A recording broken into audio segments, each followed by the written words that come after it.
BIONICLE Adventures 8 Challenge of the Hordika. Written by Greg Farshdi. Narrated by Imruki, Toe of Fire. Chapter 6. Vakama knocked the door down with one kick and stalked inside, Norik right behind him. "You can't do this," the Rahaga insisted. "You're dishonoring his memory." "His memory? What about my life?" Vakama snarled. "I gave up everything. My home, my job, my friends, because I was chosen to be a Toa. If it was all a lie, I have a right to know. But to break into Toa Likan's chambers, he won't care. He's dead," replied Vakama. "Or didn't you know that? He died because he picked the wrong Matoran to be a Toa Metru." A large cabinet stood in a corner of the simple room the late Toa Likan had called home. It was locked. Vakama raised a fist and smashed the cabinet into shards. A single tablet fell to the ground. "You don't know that," insisted Norik. "Maybe this is all some misunderstanding. Are you going to abandon your friends, forget about saving the Matoran, all because of this? What if you're wrong?" "I'm not," Vakama answered, tossing the tablet to Norik. The Rahaga barely caught it. "Read it. It's all there." Norik scanned the stone. It had been written by Likan not long before his capture by the Dark Hunters. It read, "I am more convinced than ever that something is wrong with Turagaduma. But if I am right, what can I do? I am one Toa against a Turaga and an army of Vaki. Not to mention Nidiki, who I am sure I spotted in the city the other day. I must have help." "But who? Who is worthy of becoming a Toa Metru? Logic would dictate it would be the 6 Matoran who discovered the location of the Great Discs. Surely that is a sign from Matanui, but when I awoke this morning, I realized it was perhaps too obvious an omen, meant to divert me from the ones truly destined to be Toa.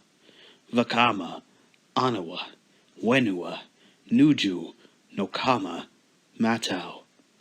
Those are the ones my heart tells me are to be the Toa Metru. They're the ones I must rely on to save the city."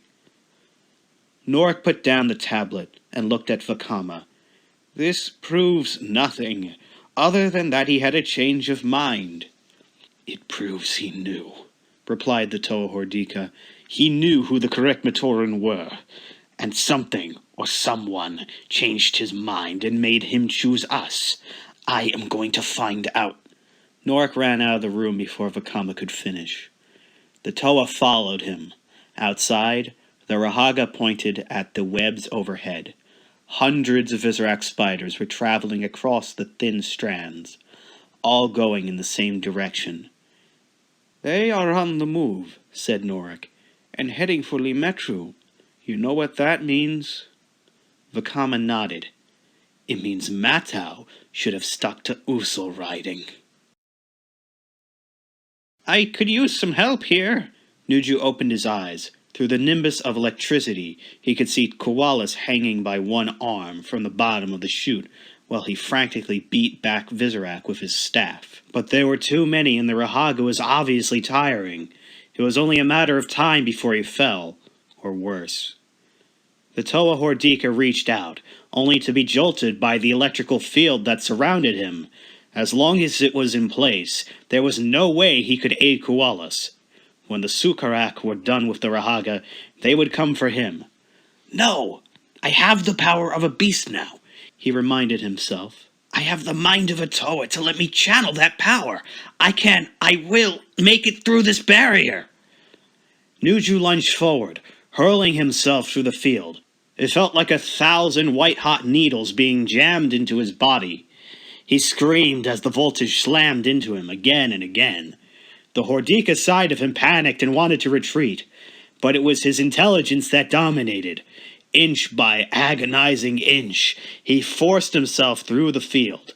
When he finally emerged on the other side, he was drained and exhausted, but the Vizorak would give him no time to rest. The spider creatures had spotted him. A half-dozen electrified spinners flew at him, but Nuju somehow managed to dodge them all. He responded with a flurry of spinners of his own, all of them carrying his elemental ice power. Wherever they struck, the Vizorak froze over. He was fighting a losing battle, and he knew it. For every Vizorak he stopped and every one driven back by Koalas, 100 more took their place.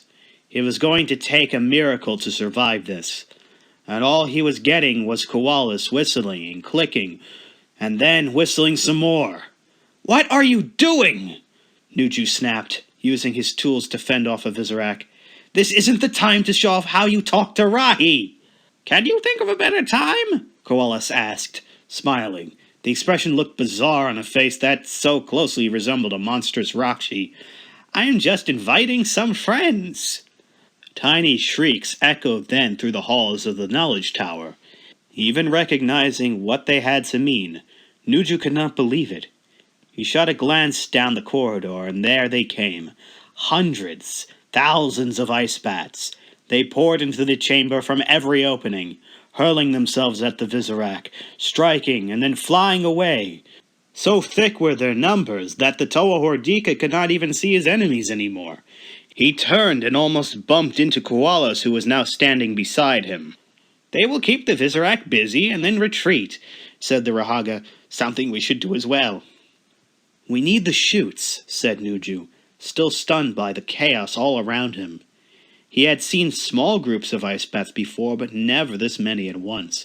The sight of them battling Vizorak was so insane he wondered if perhaps he was really dead after all, and this was all in his mind. "No," he decided, "I can't believe fate would be so cruel as to condemn me to an eternity with Koalas by my side." "We can get chutes elsewhere," said Koalas. "As much as I would love to stay and watch my pretty ones frustrate the Vizorak, we have a date on top of this tower." The Rahaga ran off, leaving Nuju no choice but to follow. He wanted to ask why they were running upstairs instead of down. If they were trapped on the roof by the Vizorak, it would mean either capture or a very long and fatal fall to the street below. Koalas burst through the roof door and immediately began babbling in his strange language. A few moments later, Nuju spotted 2 large gecko birds soaring toward the Knowledge Tower. "No, no," said the Toa Hordika, shaking his head. "I refuse to believe any of this." The 2 birds landed on the rooftop. Koalas immediately climbed on top of one, realizing the Vizorak might well be on their way up. Nuju decided to escape now and argue later. He wrapped his arms around the gecko's neck, and just barely made it on top before the great bird took off.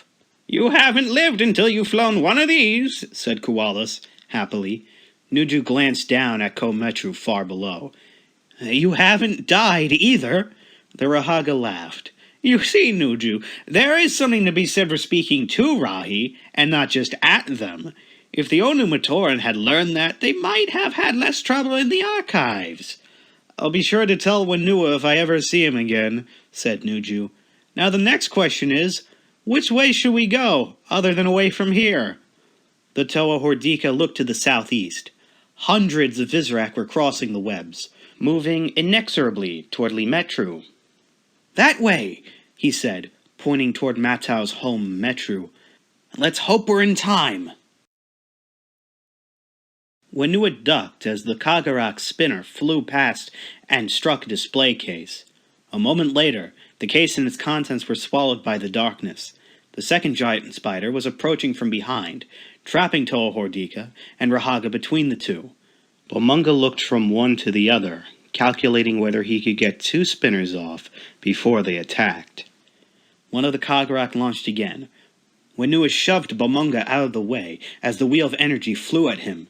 It narrowly missed the Toa, flying on to strike the second Kagarak. It too was claimed by the darkness.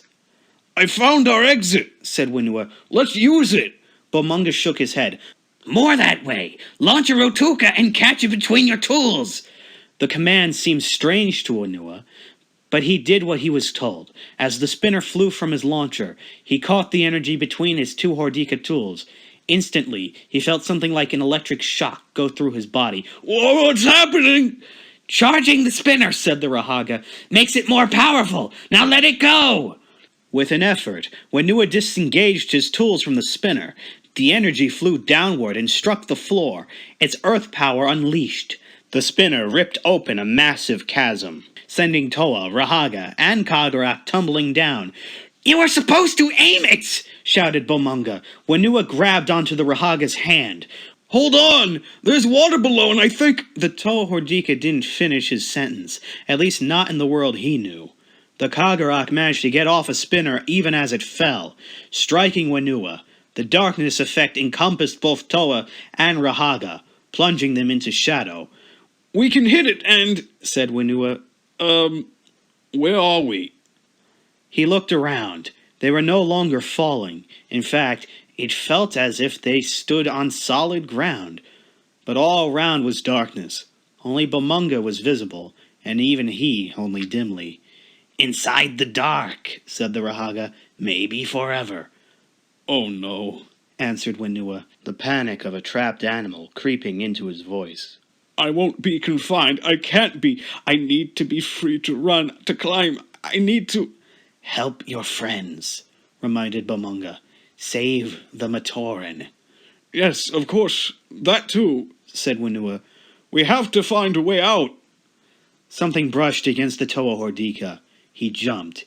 He couldn't see anything, but he could feel the presence of another creature, and sense its movements in the ground. It was large, multi-legged, and walking away from them.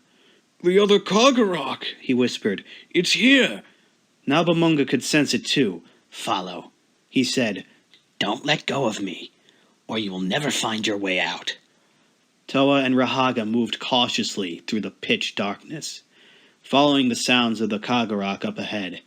It reminded Whenua of trying to labor while wearing a blindfold, an exercise Turagali Khan had said would help him master his Toa powers.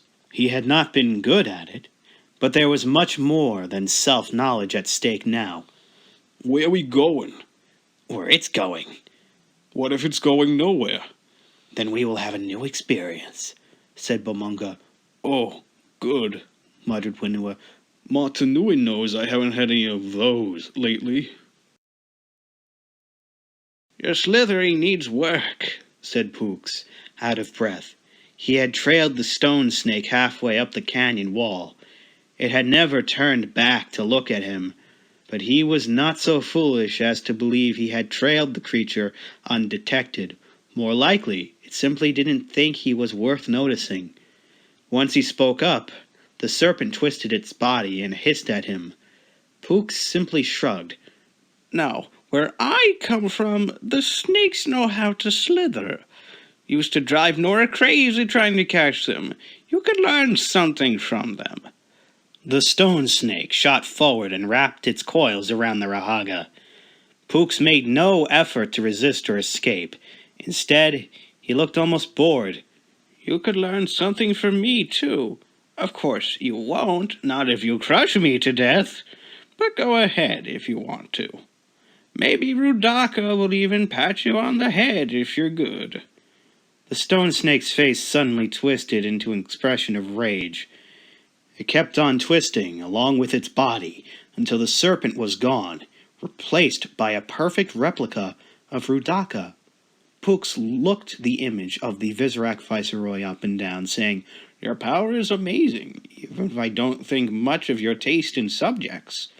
Kraka regarded Pooks through the eyes of Hordika. Why were you following me? You're a Rahi, the Rahaga replied. I hunt Rahi. And now you are hunted in return.